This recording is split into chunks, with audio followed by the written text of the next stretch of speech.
Well, welcome, Peter, to a brand new engaGE24 podcast. This is the first time we've recorded this podcast. Are you excited? I'm very excited. Are you excited, James? I'm very excited. I've entered the realm beyond excitement. What is that realm?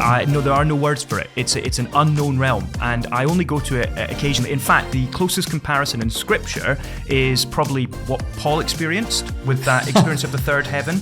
It's not that, obviously, but it's very close to that. That's where because this is an opportunity for the two of us to have a conversation, but we're going to be talking about something that at Care we are absolutely determined to do as much as we can to really help Christians engage well with. And that's why we've called it engaGE24. See? engaGE24. Did you come up with that name? I believe I was involved in the thought process, which is not me saying it was my final decision. Do you like it? Do you think it's a good Yes, name? I do actually quite like it. I would be interested in reaction from those watching and listening to this. Do they like the name? Do they think it works? Engage with the GE capitalized. You know, it's so clever, branding and all that kind of stuff. But, I mean, it lacks a certain sparkle, don't you think? It's a bit bland, bit boring. Well, I think sometimes there's an advantage in going with what has been tried and tested and worked in previous elections. Fair enough. What a start to a podcast. I've managed to slate the name of the podcast and of our election website within seconds of starting. But that's the kind of thing you can expect on this podcast. Well, that is cutting edge analysis, isn't it? Yes, indeed. Speaking of cutting edge analysis, the purpose of this podcast is to talk about the general election 2024. Now, when you hear the words general election 2024, what's the first thing that comes into your mind? I think probably the word finally, in that there has been a build-up towards this moment for quite a long time now. And I guess it was 2022, wasn't it, when the Conservatives' poll ratings absolutely plummeted. And since then, it's all been about how long can they possibly hang on in office. Surely we're heading towards the Labour government. So it feels like it is about time for a general election. We are now almost 5 years since the last one. The Conservatives have been in government for 13 years, which is a long time for any party to be in government. I guess there has been a lot of talk about this moment. So here's another question for you then. The speculation is around when is the election going to be held? We're almost 100% clear it's probably, if not 99%, going to happen in 2024. Yeah. If Rishi Sunak decides to call it in January 2025, that's a real pain in the backside because of our branding and our election name. However, some are saying it's going to be in May. Yeah. Some have said October, November time. And of course, since the Fixed Term Parliament Act was repealed under Boris Johnson's government, it's in the gift of the Prime Minister now to call it. That's why it's dragged on longer than perhaps it might do. Okay, when do you think the election is going to be held?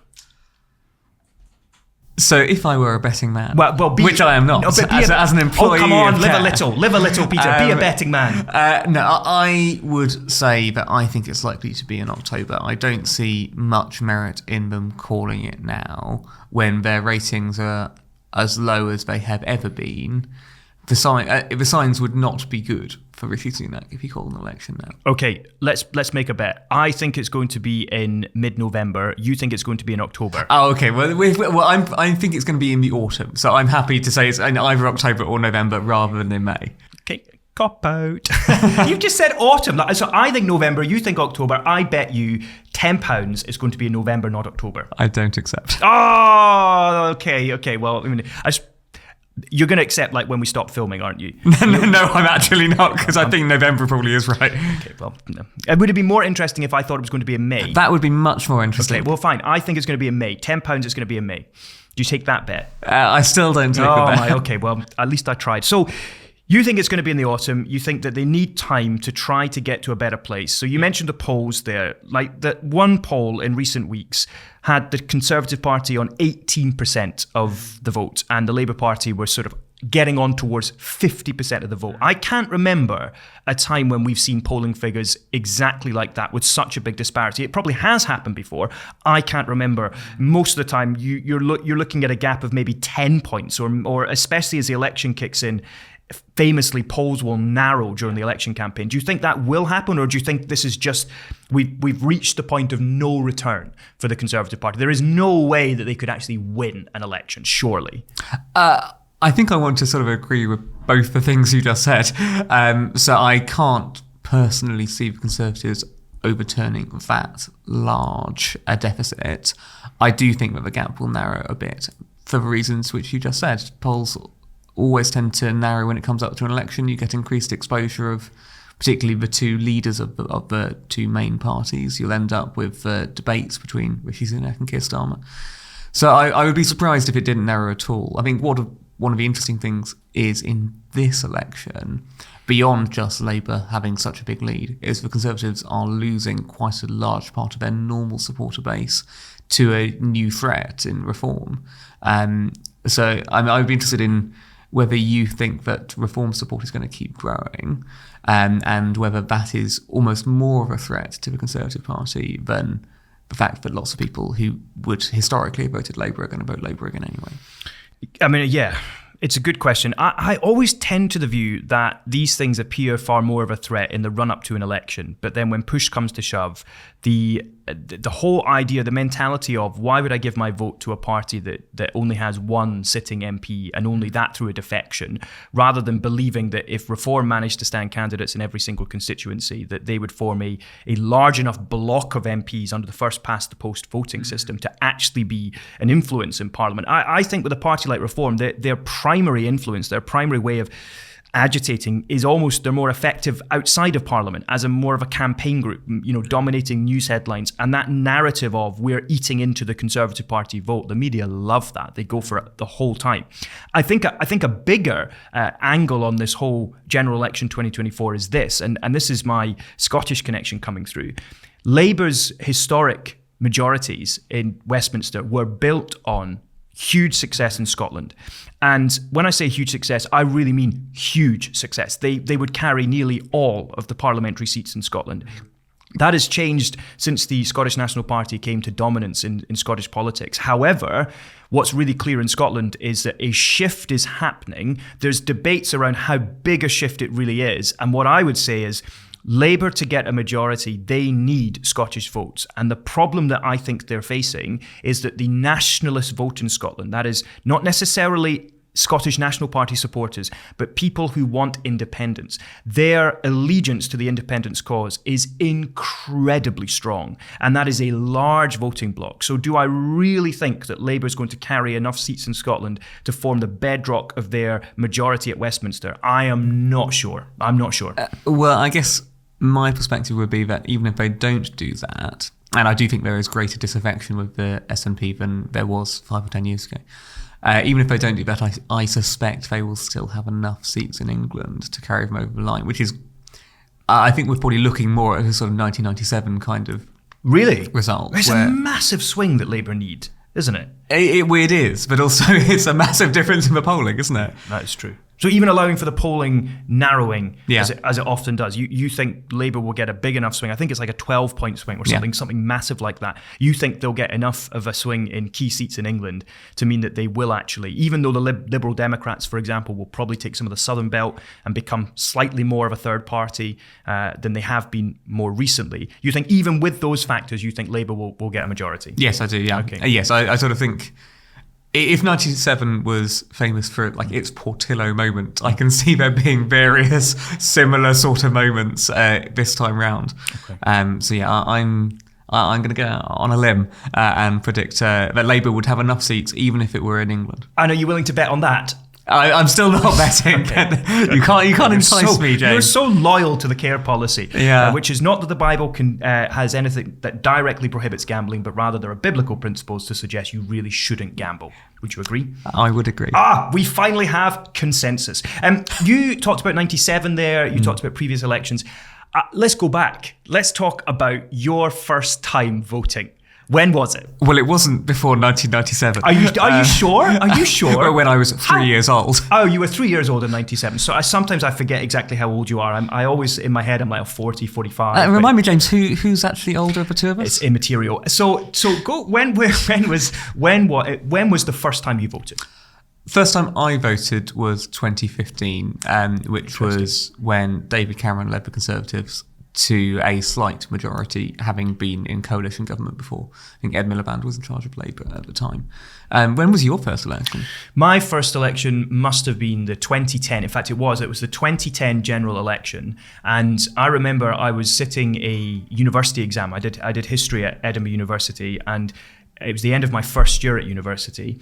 And I had an exam, I think, the day after the vote, and the exam was on, one of the essay questions was actually on British political history from 97 to present day. So I was actively writing about the election result of the previous day in my exam. That is a good way of doing no revision. I was, honestly, it was amazing. I was writing and I was like, I've barely had to do any prep for this because I'd stayed up the night before anyway. It was all very fresh in my mind. Yeah. And you go into exams generally tired anyway. That's not the issue you have to mainly overcome. It's, can you remember the facts? Can you write a coherent essay? But this just flowed. And then afterwards, I remember going to the pub to kind of continue watching as the drama of coalition forming kind of played itself out. And I really remember David Cameron, for example, standing up in that hotel in central London, making his big, bold, generous, full offer to the Liberal Democrats that he wanted a full fat coalition, not some kind of supply side arrangement. I remember all that. So I remember being excited. I remember really genuinely, slightly obsessively following the details of the negotiations in that nerdy way that only those of us who actually care about politics really do. So are you a big election watcher? Do you stay up to watch results as they come in? Yeah, yes, I didn't in 2017. I did in 2015 and then didn't come into work the next day, but worked from home before working from home was a thing. And I got this email about halfway through the day from one of my colleagues just saying, hi there, James, you had committed to writing various pieces of content on the day after the election. Just wondering, are you coming in? Or are you planning to write those? And I was able to say yes, and I wrote it from my flat. But the thing was, I had stayed up all night. There was no way I was then travelling on the district line into work. Couldn't be bothered. Our Director of Communications and Church Engagement, everyone. Yes, indeed, yeah. But 2017, I didn't stay up. 2019, I stayed up for a lot of it and then went to bed. The Brexit one, I stayed up for. Yeah. That one I did stay up for. And then also, there was another one that I remember staying up for. It's gone from 2010. I would have stayed up for as well. So, what about you? Have you stayed up for them? Yes, I have. I don't think I stayed up in 2017 either, but I remember. Actually, no, that's not true. Maybe it was 2019 I didn't stay up for. I think 2017, I do now remember I was lying in bed with my laptop on my lap, trying to write an essay at the same time as listening to various results come in. Classic. And being a bit depressed because it wasn't necessarily, the election hadn't necessarily gone the way I was hoping it would have gone. That was 2019 or 2017? 2017. And 2017 was, I just remember the exit poll landing at 10 o'clock. And in fact, at the time I was living with my parents because I was training in a church and they were members of the church. And so it was cheaper for me to live with them. But that was an experience and a half. But anyway, that's another podcast all by itself. And I remember coming into the living room as the exit poll was announced on the news, and it showed that the Conservatives were going to get the biggest party, but not a majority. And I was like, well, I remember with that one, well, that's worked. When the projected results were announced, there was an enormous cheer. Because I was studying at university at the time, and we had probably a whole room where people were watching it on the TV. I remember this cheer going up when it was announced, and I was like, what on earth has just happened? Yeah. I mean, that's fascinating. So clearly, the university you were at, there was a big enough interest in what was going on in politics. And that was one of the hallmarks of the 2017 election was there was a huge swell of enthusiasm from people in their kind of early 20s, first-time voters, for example. And I think that was primarily tapped into by Corbyn and the Labour Party, and they saw their membership numbers swell. And the one thing I thought about that was, isn't that, ultimately we want that, right? We want people to be engaged in politics. Surely at CARE, that's something that we'd get excited about. Yes, it is. It is. Democracy is a very good thing, isn't it? So very good thing. Don't you agree with Churchill that it's the best of a bad bunch of options? Democracy is a very good thing compared to the other options in that case. I guess it is rooted on a Christian principle that all of us are made in the image of God with equal dignity and worth and value. And so everyone's voice matters. And that is a good thing. And that does not mean that occasionally when I meet someone who's sort of said, well, you know what, I voted for Brexit because I had a friend who told me to. That is not me making any comment whatsoever on voting for or against Brexit. It does not mean that there are not situations where perhaps it doesn't necessarily go quite the way one might hope. But the principle that everyone has one voice and one vote is a very good thing. So, in light of that, image of God, we all have a voice. Do you think that Christians should vote in this upcoming election? Or do you think that Christians must vote in this upcoming election if they are of legal age?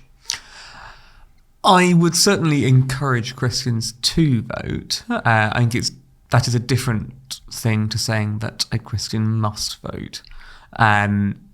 Because I can see a situation where Christians might feel like they can't vote for anyone and also that they don't want to support their ballot. And so I wouldn't want to sort of say it is a moral imperative, but I would strongly encourage someone to vote. I think when we look within the Bible, we see things which encourage Christians to care about what is going on in society. So you think of sort of Jeremiah 29 verse 7, where it sort of talks about seeking the good of the city in which they've been placed. Let's just read it. Let's read it so that people can actually watch and listen to us showing where we're getting this from in the Bible. So what is it? Jeremiah 29:7. Yeah. So also seek the peace and prosperity of the city to which I have carried you into exile. Pray to the Lord for it, because if it prospers, you too will prosper. So the idea behind that verse is that the Israelites who have ultimately been sent into exile should still care about the welfare of the city in which they are placed. Now, I guess we are not in Old Testament Israel, but the Bible does talk about us still sort of being a bit like exiles and sojourners, doesn't it? Yeah, I mean, you think about 1 Peter, for example, and just flicking there now, 1 Peter 2, dear friends, I urge you, this is verse 11, as foreigners and exiles to abstain from sinful desires which wage war against your soul. Live such good lives among the pagans that though they accuse you of doing wrong, they may see your good deeds and glorify God on the day he visits us. So that's this exile motif that is then applied to us who are New Testament Christians in Christ. And yet you're saying that from that verse, we have an obligation to care about what happens in the world around us. Yeah, and certainly if we think about when Jesus is asked what the two most important commandments are, so in Mark chapter 12, the first one is to love the Lord your God with all your heart, your soul, your strength and your mind. The second is to love your neighbour as yourself. And an election time is a really good time for being able to love your neighbour. You have a voice in selecting who the next government is going to be, in selecting who your local representative is going to be. And these things matter in terms of shaping the values of the society which we live in, and in terms of sort of shaping practical outcomes which affect people in everyday life. What your MP does really matters to some people in your constituency. I think this is so important. And I think time and again, I'm struck and convicted by the fact that one of the reasons I'm interested in politics is because I like the drama of it. I like the personalities. And I remember at university, we studied a thing called high politics, which is what drives politics is charisma and personality and individual people who have gifts and talents and so on. That's what drives politics. And I love all of that. I get really into all of that. And yet the constantly making the connection between politics and people, I need to challenge myself because I don't always make that connection. And I wonder how many Christians out there, they think about the big names of Starmer and Sunak and the personalities involved and the big macro policies without necessarily breaking it down and going, what is the impact of this party's manifesto in my local area?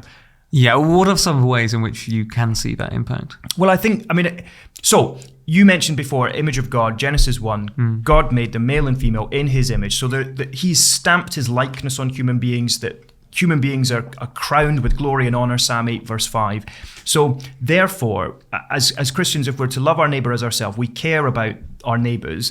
And policies that are enacted at Westminster, for example, I think of things like the Domestic Abuse Bill, or Domestic Abuse Act, rather. That was a piece of legislation that tightened up and improved how domestic abuse would be tackled from a kind of prosecution point of view, but also made sure there was more readily available support for victims of domestic abuse. Now, that could be happening in the flats and houses around you. And in fact, it will be happening in the flats around you because of the numbers and the rate of it. So that's an example of a big piece of legislation that has a direct effect, a positive impact on people who are all around you. But even things to do with, say, environmental measures that are passed, that can improve air quality in your constituency and your community, which in turn means that health outcomes might be improved. Even when the government launches a strategy that is then consulted on, that then goes to inform a piece of legislation, they're talking about things that, for example, let's say it's something to do with childcare, that mums and nannies in your constituency, and dads as well, that they're going to benefit from. So, and that is just 3 examples, but I constantly want to get more excited about that than the kind of, what's Sunak doing now? And, all the drama of like, he's had a meeting with Graham Brady, the chairman of the 1922 committee. What does that mean? And the men in the grey suits are coming. And, I get all in. But I want to actually challenge myself and say, like, as a Christian, surely I should care more about laws and policy, which, as you said, your MP is going to have a hand in influencing. Those actually change and impact and transform lives, right? Yeah, and that, I guess, is one of our big things we stand for at CARE, isn't it? So we say all the time that we are for people rather than for parties or for playing politics. Like, we don't care about winning an argument, and we certainly don't support one party over another. No. But we do want to seek the opportunity for every human to be able to flourish as God intends them to. So, I think if we lose sight of the real lives which are affected by the politics in which we are interested in, then something has gone sort of pretty majorly wrong. And you mentioned there some of the different political areas which then impact people's lives. When it comes to choosing who to vote for, what are some of the considerations which you would be bringing into that yourself? That is a fantastic question. And because we work for CARE, the temptation is to try and suggest that, we've got this nailed, we got this sorted, and we reel off a kind of, when we approach an election, we do it perfectly. I absolutely have not done it perfectly in the past. I've never read a manifesto.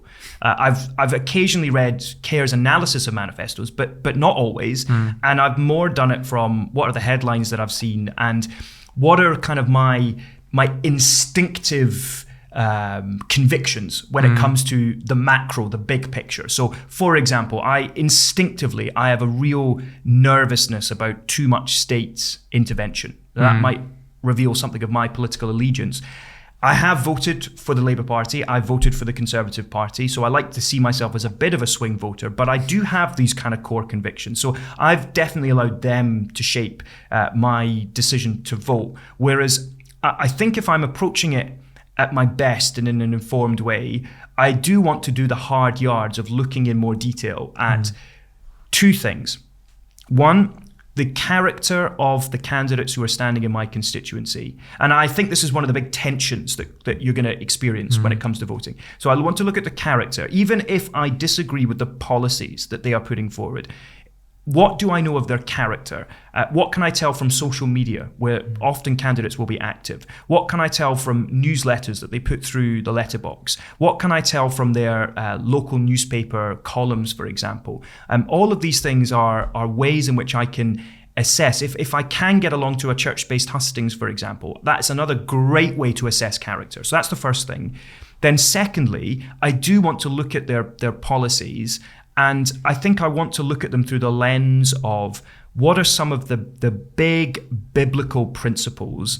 For example, I think one big biblical principle is God has a real heart for those who are furthest from justice, those who are on the margins. You see that in Old Testament, you see it in the New Testament as well with Jesus and his willingness to associate with those who are often ostracized by the society around them. So what are the candidates saying about how they're going to help for example, homeless people, from those who don't have ready access to education and healthcare, even though they should? What about, for example, are they going to do for pregnant women who are struggling to afford the pregnancy, or what are they doing for those who are trapped under the poverty line? I do want to have a look at the policies there. The other big thing I want to look at, I think, is what are their policies when it comes to protecting life and upholding the value of life? Because surely I've got to say that's a massive biblical emphasis. So they're just two. There are more. I mean, can you think of others? I mean, they're just literally off the top of my head. But do you agree? Like, do you think that I'm beginning to articulate a better way of voting than I've done in the past, for example? Yeah, I mean, I think we absolutely want to think about who we are voting for and what they will try to enact when they are in office. My heart sinks sometimes when I meet people who are very good people, who I'm sort of friends with, who sort of say, well, I have voted for this party because I've always done so. Or, I mean, I heard one last year, I voted for this candidate because my vicar told me to. Wow. Wow. Okay. Which I found a bit depressing. Like, you can, well, you have a sort of mind of your own, but also the reason which they were given to vote for this candidate was because the candidate was a Christian. Now, you might have a Christian candidate, and there are immense positives sometimes to having Christian representatives in Parliament.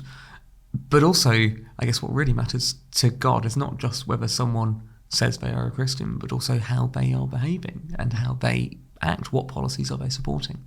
And so I feel really strongly about Christians using their minds and thinking through which party most aligns with what I believe God's heart is. And how do we, because I completely agree with that, but obviously this takes us into the territory of Christians may come to very, very different conclusions. Yeah, completely. About which party most aligns. And also you say you get concerned about Christians who say, oh, I vote for this party because I've always done so. But what about Christians who, because of their convictions, have joined a political party and therefore feel a loyalty to that party and will spend their whole life voting for it? And are we saying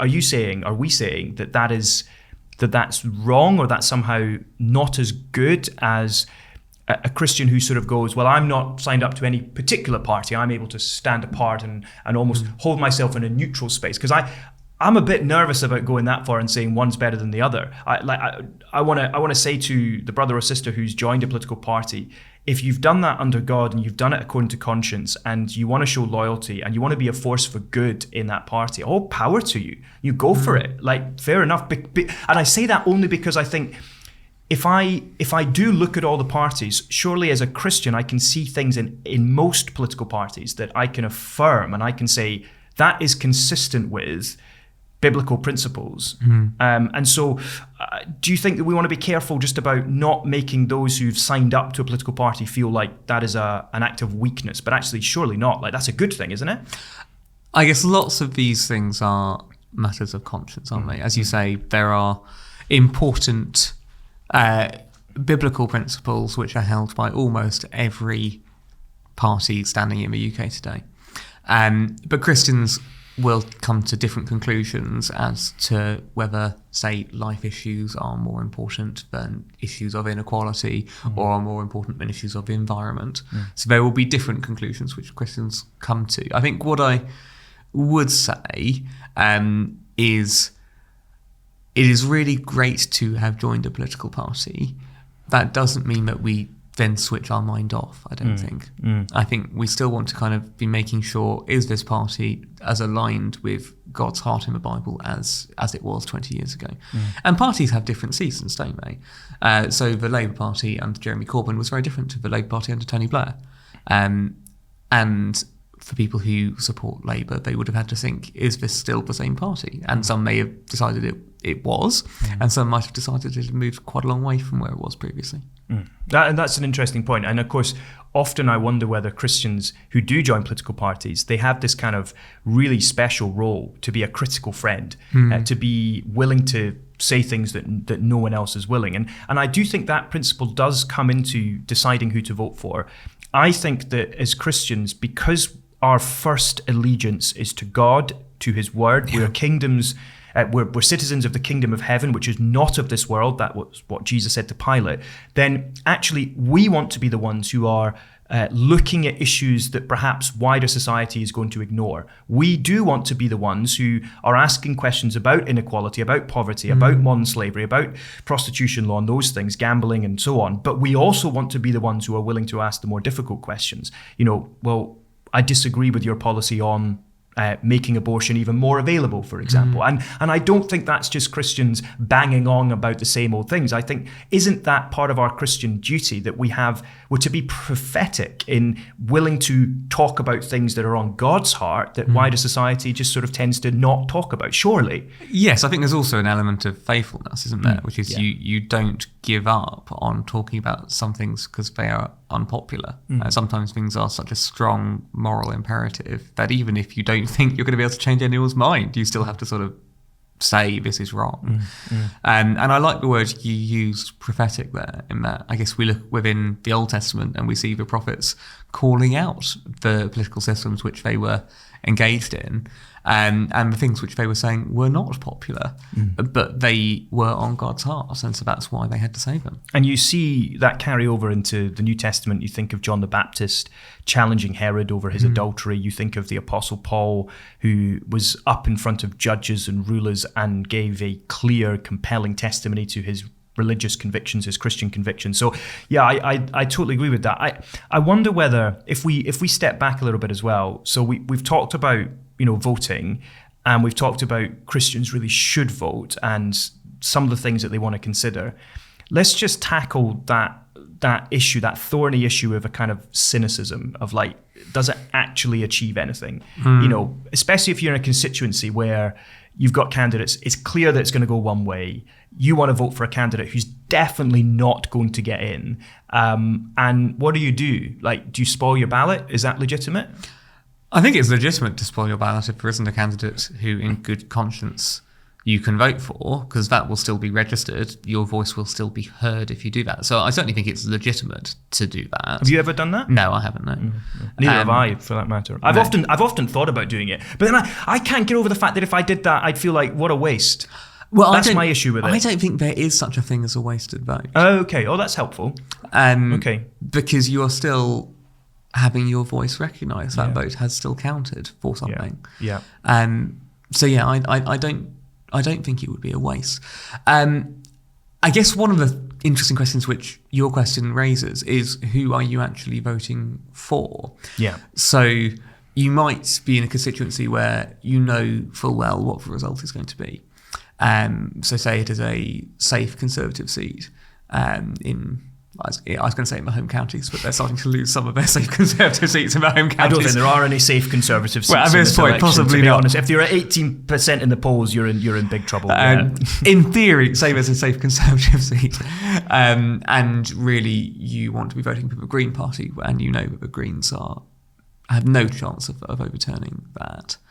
I guess it is still important to not vote Conservative for you in that situation, because if you do vote for them, then the party can claim that you have been part of giving them a mandate. So are you voting for your constituency MP? Are you voting for a party? In some cases, are you even voting for a Prime Minister? I don't know what you make of that. Well, I think you're getting at the fact that because of the way American election works and the fact that has such a massive impact over here, probably a disproportionate impact, but also the political parties here have presidentialized their election. So it's all about the Prime Minister. They're going to be front and center. They're the front man or front woman. They're the ones we're going to see at the debates, we're going to see on the screen, because they're the living embodiment of that party and that party's campaign. But the truth is, I think it's legitimate to vote on any of those grounds without losing the primacy of you are voting for the local candidate. Yeah. And I, for example, therefore, might want a member of one party to be the Prime Minister. I might want one party to win, but I might, based on my intelligent looking at policies and the character of the candidates, I might think a candidate of another party is a better candidate for my local area. And that's okay. Have you ever done that? I have, yeah, local election. Well, so I think it's difficult at national elections, general elections, because you get one vote. Yeah. But I think at local elections, for example, I've split, you get 2 votes often, and I've split them to try to represent exactly what I've just said, which is I have an instinctive kind of maybe ideological allegiance to one side of the political spectrum, but actually I really admired the work that was done by another party in terms of their engagement. They knocked on the door, they were polite, they actually had some very good policy suggestions that weren't, morally problematic in any way. They were just common sense, like, stop putting line bikes in the middle of the pavement. Let's make things tidier on our streets. Amen. That's what I said. Well, I didn't say amen because that's quite religious. But you know what I mean? So yes, I think that is legitimate. I also think it's maybe just helpful, and I feel like what we've done in this podcast is we've opened a whole series of streams that we're going to want to kind of delve into more. Yeah. And I really hope people watching will respond with their questions and comment underneath and tell us what are the things that you're really kind of working through, because we could maybe then pick that up and discuss it on a later podcast, right? Yeah, absolutely. Is it worth potentially us also talking about some of the things which we'll be doing internally in order to... No point. No, of course, absolutely. What are we doing, Peter? What are we doing? Fantastic. Well, we will have an election-related website, which is coming soon, later in the year, which will have all kinds of different resources to help you think about who you can vote for. Including? What are you most excited for? Well, the bit I am most excited about, we have put together a quiz where you can select which policy areas matter to you, which region of the UK you're in, and you will be asked a series of questions on what you think on different policy positions, and then at the end it will tell you which party you actually align with based on your priorities and what you think about them. Fantastic. So I'm really excited for that one, but we will have lots of other encouraging stuff as well, won't we? Yeah, we'll have video content around why to vote, who to vote for. Also, we'll never tell you prescriptively who to vote for, but we will give you the key principles. We've got this podcast. We'll have an offering for churches as well. And I do just want to talk about churches very quick, perhaps as we bring this into land. So if maybe a pastor's watching this and their mind's a bit scrambled because they're thinking, I've got this preaching program, I've got this ministry, I'm doing this, yeah, and now I've got to fit in something on the election. What are some of the ways that busy church pastors can effectively equip their churches when it comes to thinking through the election that's coming up? Well, as the Director of Church Engagement, James, why don't you tell me? Oh, man. That's vintage Peter. Vintage Peter. Well, I'll suggest a few things, then critique what I suggest. So I think that you've got to be realistic. You might only get one shot at this. So you might want to do one thing, whether it's a seminar style thing. I would personally say that's a better approach where you can have a bit of back and forth with the congregation. I think in your Sunday morning services, which for most churches are their main gathering, I think being praying about it as early as possible. Care will have some prayer resources. We'll have a 40-day prayer guide, for example. Make use of that, because I think that flags to people we're taking this seriously and we're obeying 1 Timothy 2 verses 1-4. And then I think when it comes to that one seminar that you're doing, I think you need to focus on the big picture. Talk about why politics matters, connect it with the lives of people, give some examples of that, show that government is God's creation, that it's a good thing, that it's actually for our benefit. The way I like to think about what the Bible says about government is that it is legitimate and it is limited. And limited is a heavy word because it sounds politically ideological. I mean it more in the sense that God has also established other forms of authority. And so government has a specific God-given role. So work through Romans 13, 1-7, for example. Work through Matthew 22 and the poll tax example where Jesus legitimizes a pagan government. Work through all of that with your congregation to show them what the Bible's saying. Talk about God's heart for the vulnerable, about being light and salt, about also really remembering that everyone is made in God's image, and so therefore we should care about laws and policies and how they impact people. Do that in one seminar. Ask people questions, get them to discuss. Also listen to the tensions that they're feeling, the confusion, the perplexity that they're feeling. I really have a heart on this because I think it can be really easy for Christians to go into this election thinking I can't vote for anyone, that they're all as bad as each other. And I just want to say, like, if that's where you're at, I both get it and I also want to challenge it and say, well, hasn't it always been like that? And if you look at the parties now, there's always going to be things that you disagree with, but that's why we want to really think about local impact in terms of our constituency, but also really look and work hard for where are the evidences of God's common grace in this party platform or that party platform. I guess also worth saying, if in your church you are interested in running a husting, sure, we will have a guide to help you do that as well. Yeah, absolutely. Yeah. So yeah, do be thinking about that one. Peter, we've talked about a wide range of things. We're going to carry on this conversation. Yeah, I absolutely. really look forward to that. What a fantastic way to start the engaGE24 podcast. We're going to be back really soon. Just really you would encourage people, if they're watching this, and they will be watching this, please do send us your comments. Yeah. Share this podcast if you found it helpful. Let us know, what do you want us to discuss as we move forward? What are the things that Peter and you and I could be discussing that are just going to really bless you and help you in your thinking, right? Yeah, we really want to listen to your voices. And if there are questions which you have got, then please do send them in. We'd find that really helpful. But do also sort of follow us on social media as well. We'll be putting this out on lots of our different social media platforms, so you can catch the next episode when it lands. Fantastic. Peter, it's been great, and I'll speak to you very soon. Thank you very much, James. Always good to chat.